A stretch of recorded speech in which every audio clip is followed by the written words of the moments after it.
So, ఇప్పుడు మోకాళ్ళ గుజ్జు అరగకుండా ఇవేవి నొప్పులు లేకుండా ఫ్యూచర్‌లో అరగకుండా ఉండడానికి కూడా ఇవి తీసుకోవచ్చా? ఎవరికైతే మోకాళ్ళ మీద ఒత్తిడి ఎక్కువ పెట్టేటటువంటి పనిలో ఉన్నారో హ్మ్.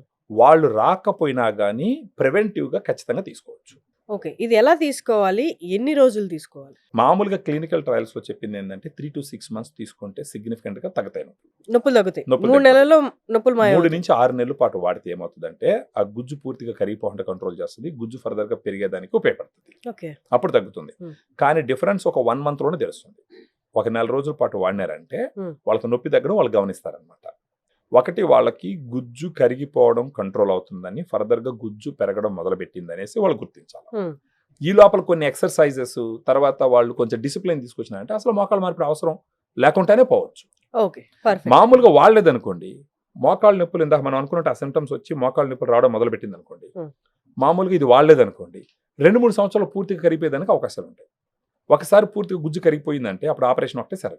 ఓకే. వేరే డన్. మార్గం ఉండదు.